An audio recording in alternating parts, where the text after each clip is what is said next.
ಚಾನೆಲ್ನ ವೀಕ್ಷಕರಿಗೆ ನಮಸ್ಕಾರ. ನಾನು ಶಶಿರೇಖಾ. ಟಾಕ್ ವಿತ್ ಎಕ್ಸ್ಪರ್ಟ್ ಕಾರ್ಯಕ್ರಮದಲ್ಲಿ ಇವತ್ತು ಡಾಕ್ಟರ್ ಎನ್ ಪ್ರಭುದೇವ ಅವರೊಂದಿಗೆ ಮಾತಾಡ್ತೀವಿ.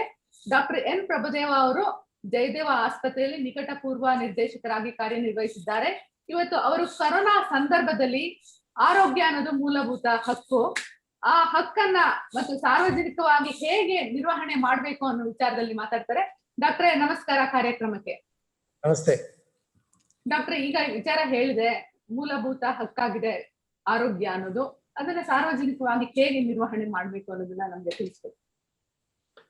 Sure. Good evening, my dear friends. I thought I should say a few words about health as a fundamental right. Disease prevention, disease cure, and healthcare. Neglect of non-corona diseases during the pandemic time, and corona cess and tax. Please give me a patient hearing. I consider health as a fundamental right.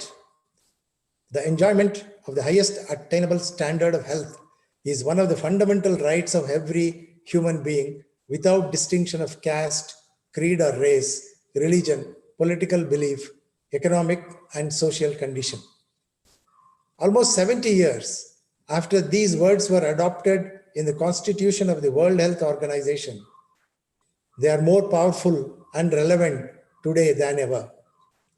There is need for change of concept from the disease care to health care. We must change our disease care concept to a health care concept.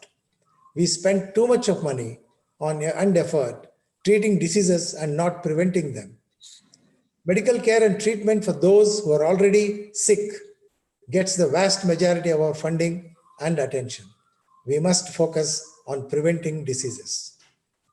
Now, if you look at the coronavirus, I believe it is an X-ray that has revealed the fractures in the fragile skeleton of the societies we have built around us. The doctors of modern medicine are trained to treat diseases. They are not trained to prevent diseases. Doctors are paid to treat the illness. Doctors must be paid for only keeping the people healthy. Only then healthcare is looked at seriously. Treating a disease has become more lucrative than preventing the disease. Ironically, there is no cure for corona as of now. Still, patients had to cough up lakhs of rupees only for treating the symptoms and suppressing the disease. I'm the first person to acknowledge the modern medicine and science have made the phenomenal advances. These improvements alleviate pain and suffering and saves lives every day. The management of acute and medical and surgical emergencies is among the miracles of modern life. We have drugs today that, when used appropriately, work wonders. A fragile health system has been brought to its knees by an invisible microscopic organism, as the coronavirus. India's global ranking in health standards is 112th amongst the 190 countries in the world. Now, let me refer to the latest study of the healthcare systems in the world. The World Health Organization has ranked India as 112th country out of 190 countries it has taken up for detailing survey. The poor show is not surprising, as the country allots just 4.2% of its GDP for healthcare spends, of which public health spending is mere 1.2%. Now, let us see what is this public health system. Public health system is a conglomeration of all organized activities that prevent disease, prolong life, and promote health and efficiency of its people. Overall, public health is concerned with protecting the health of the entire population. Now, let us look at the drawbacks of this public health system as it exists in India. Drawbacks in India's public healthcare system today include low quality care, corruption, unhappiness, lack of accountability, unethical care, overcrowding, poor cooperation between public and private spheres, barriers of access to services and medicines, and lack of public health knowledge. In most public hospitals, As the services and outcomes are very poor, patients get free treatment.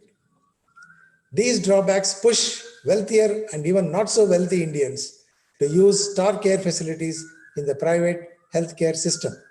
Social and financial inequality results in barriers of access to healthcare services in India.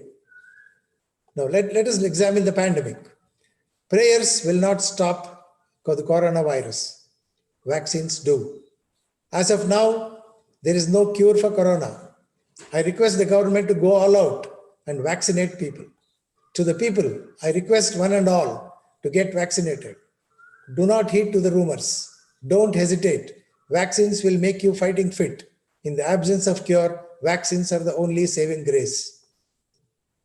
When Pfizer and Moderna announced their astounding coronavirus vaccine and its efficacy results in November 2020, we were all ecstatic. The global investment and coordination of billions of dollars enabling unprecedented pace of scientific discovery is truly an incredible achievement. India in 2020, the coronavirus was imported from people traveling by air, and the COVID-19 hit the lower socioeconomic strata and people in small hutments. It was mostly an urban phenomenon. It affected the seniors and those with comorbidities. It affected the rich also, but poor paid very dearly for no mistake of theirs. COVID in 2021 is very much Indian and has affected 30 plus to 50 plus years. It is more infective and it's more virulent. India has recorded the highest single day infections of 440,000 cases, highest in the world. It has reached the community level. It has spread to the hinterland. After enough rampage and damage, the second wave is slowly but surely receding. For 2 months, Indians have faced an extremely distressing situation. The visuals of COVID-19 patients choking as the patients run out of oxygen supplies will stay in the public memory for a long time. The tragedies are too many to recount. A virus unknown to the world a few months ago, without anyone immune, with no treatments, no vaccines, high transmission rates, long incubation periods, and high asymptomatic cases has brought the world on its knees. Add politics and misinformation, we have chaos on hands. Fortunately, we have the vaccines now. Actually, what went wrong? The deficiencies in the health sector in tackling the pandemic came to light a year ago in March, April 2020. Despite this advance warning of a year or more, the governments could not come close to meet the challenges of the second wave and failed to fix the people's possible shortages of the essential life-saving equipment and supplies. There are deep-rooted problems in the public health system. The problem is not just the pandemic, but there are other deep-rooted problems that plague the Indian healthcare system. Now, let us go to the first one. The government failed to allocate enough resources to meet even the minimum satisfactory healthcare for all. There was fatal complacency. There was a misplaced bravado that we have won the battle against the coronavirus. The leadership underestimated the virus. The second problem, there are high and growing inequalities in the healthcare system. On one side, we have star facilities for the wealthy and for those with power. On the other side, we have public hospitals and primary health centers with lack of infrastructure, essential medicines and basic equipment, and doctors and nurses. In fact, I'm sorry, public healthcare institutions have become monuments of disease. They have become sick and corrupt. Even the private sector is not exempted. They are riddled with corruption and lack of care. If you look at the third problem, underfunded and weak public health system cannot control the pandemic or provide appropriate timely care to the sick. India has one of the lowest health budgets in terms of share in the government expenditure. It keeps the Indian healthcare fragile, weak, and understaffed. That's why Indians end up paying 58.7% of their total health expenditure out of pocket against the World Health norm of 15 to 20%. 40 million people in India are driven below the poverty line due to out-of-pocket expenses. The Union Budget 21-22 gives the impression of an increased expenditure on health. However, it is an optical illusion created by including the nutrition, sanitation, and water supply budgets within the made-up category of health and well-being. When seen as a share of the union budget, the health allocation has declined from 2.55% to 2.21% in 21-22. This shortage of funds explains why public health centers are short of specialist doctors by close to 80%, while the number of these centers is itself less by about 37%, and the stated equipment. We are short of 23% of the sub-centers and 28% of the primary health centers that are required. India has only one government hospital bed for 2,000 people, whereas the WHO requirement is 5 per 1,000 people.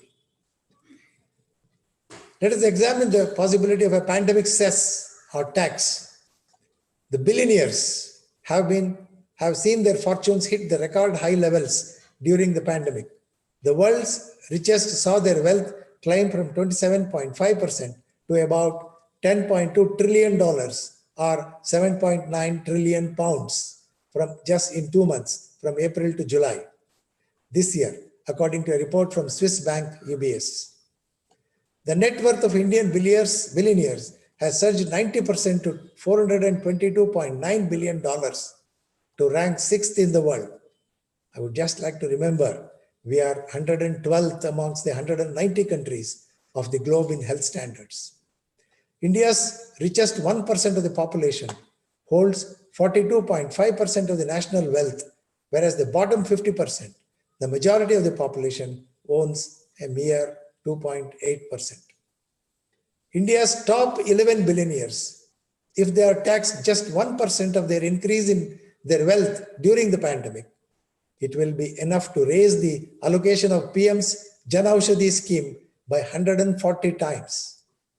This scheme provides affordable medicines to the poor and marginalized, who are suffering the most during this crisis.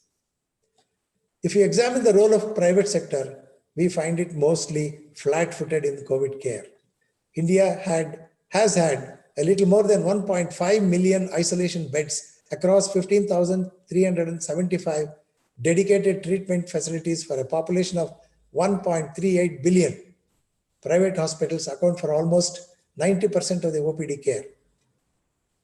In these catastrophic times, on one side, doctors and health workers are working hard to save the lives of the people affected with deadly virus. On the other side, there are some private hospitals which are indulging in looting the public, which is in agony. India's private sector props the healthcare, but the pandemic has exposed the exorbitant and inconsistent billing. The private sector's contribution in the pandemic is flat-footed. They have used the pandemic to profiteer and loot. There are continuous disturbing reports about the denial of care resulting in adverse outcomes. Hospitals have been found to be exploiting the patients by grossly overcharging for infrastructures and medicines, sometimes that didn't exist. If you look at the highlights of COVID second wave, poverty. The World Bank report shows that extreme poverty is set to rise this year for the first time in more than 2 decades due to the pandemic. COVID-19 or the pandemic has pushed 100 million people into the extreme poverty. Non-communicable diseases or lifestyle diseases have been neglected during the all-consuming COVID-19, and we are paying the price. The pandemic has shown that universal health care is not a luxury. It is a non-negotiable human right. If you look at the NCDs or the non-communicable diseases, they have been neglected during the all-consuming COVID-19 pandemic. No disease should be a death sentence in one country, but treatable or preventable or curable in any other in a just world society. The pandemic has widened this divide. India is experiencing a rapid health transition with the problem of both malnutrition and overnutrition, like obesity. India is the 3rd obese country in the world. India must orient the health system towards prevention, screening, early intervention, and new treatment modalities with the aim to reduce the burden of chronic disease. Surveillance of NCDs and their risk factors should also become the integral function of the health systems. Evidence-based clinical practice and appropriate use of technologies should be promoted at all levels of the healthcare. The pandemic has caused previously unimaginable shift in the demand for hospital services. As the world attention stays riveted on the coronavirus pandemic, millions of people with non-communicable diseases are struggling to get the care they need and deserve. India transits rapidly from non-infectious to lifestyle diseases. The disease burden in India is changing while communicable diseases remain a significant threat. Non-communicable diseases are fast becoming the country's preeminent threat to public health care and well-being. NCDs cause 61% of the deaths in India. The poor pay a lot for NCD care, leading to further impoverishment. The Lancet Commission has found that despite already living in extreme poverty, between 19 million and 50 million of the poorest billion spend a catastrophic amount of money each year in direct out-of-pocket expenses towards meeting the health bills of NCDs. A third of people with heart attacks may not have gone to the hospital at the start of COVID-19 pandemic and during the lockdowns. One of the unintended consequences of the stay-at-home message during the peak of the pandemic was fewer people were seeking help for medical emergencies such as heart attacks. There is little doubt that this will have had substantial repercussions on population with health outcomes. People would have died or developed heart failure as a result of not seeking treatment for the heart attacks. No, there are some hidden victims in the pandemic. They are sick and dying, but not because of virus. As the coronavirus overwhelms the healthcare system, people with other illnesses are struggling to find treatment. I'm going to tell you a real tale. One of my friends, I don't name, but we'll keep him as Dr. C, a sociology professor, suffered a relapse of blood cancer that he has had for 2 years. He required chemotherapy to bring the disease, that is leukemia, under control. But this time, as the coronavirus began raging across Bangalore, blood supplies were rationed and could not get enough transfusions needed to alleviate his anemia and to allow the chemotherapy. Hospital visits were cancelled even as his condition worsened. The pandemic has taken every aspect of healthcare, including cancer, organ transplants, and even brain surgery. He was 53. The pandemic expedited his death. Beds, blood and doctors, nurses, and ventilators are in short supply. Operating rooms are being converted into intensive care units, and surgeons have been redeployed to treat the people who cannot breathe. People like Dr. C now are dying not because of COVID, but because of healthcare's system just cracked up and swallowed them up. Some conditions fall into a gray zone of medical risk. While they may not be exactly emergencies, many of these illnesses could become life-threatening or, if not quickly treated, leave the patient with permanent disability. Doctors and patients alike are confronted with a worrisome future. How long is long enough to postpone the medical care for a treatment of other diseases? The pandemic has shown us that universal health care is not a luxury. It is a non-negotiable human right. And without health, nothing matters. While overcoming the COVID-19 will be a significant victory, the larger campaign to rebuild our health services and infrastructure will remain before us. Physicians and medical societies can play a vital role in advocating for a strong public health infrastructure. It should not take a pandemic to make us realize the strategic importance of public health agencies and the critical role they play in protecting us. Chronic understaffing, chronic underfunding have handcuffed these agencies when we needed them most. We should avoid viewing COVID-19 pandemic solely as a set of numbers. They are precious lives. Many have died. They are not just statistics. We can't afford to be silent spectators. When India is struggling with the dual burden of corona pandemic and an economic slowdown.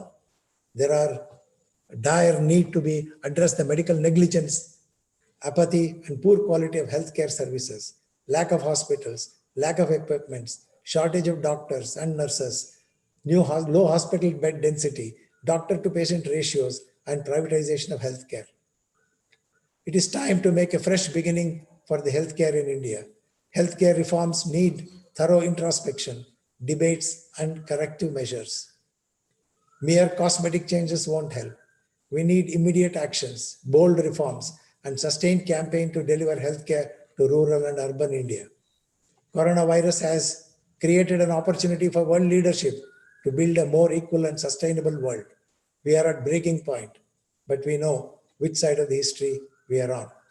Thank you very much, ladies and gentlemen. Thank you doctor. ತುಂಬಾ ವಿಮರ್ಶಾತ್ಮಕವಾಗಿ ನಿಮ್ಮ ವಿಚಾರವನ್ನು ಹೇಳಿದಿರಾ. Corona ಸಂದರ್ಭದಲ್ಲಿ ಬೇರೆ ಬೇರೆ angle ಅಲ್ಲಿ ಏನೆಲ್ಲ health sector ಅಲ್ಲಿ ಏನೆಲ್ಲ ಸಮಸ್ಯೆಗಳಿದಾವೆ, ಆ ಸಮಸ್ಯೆಗಳನ್ನ ಹೆಲ್ತ್ ಸೆಕ್ಟರ್ ಸಮಸ್ಯೆಗಳನ್ನ ಪರಿಹಾರ ಮಾಡ್ಕೊಳ್ಳೋಕೆ ಇದೊಂದು ಖಂಡಿತ ಒಳ್ಳೆ ಸಮಯ.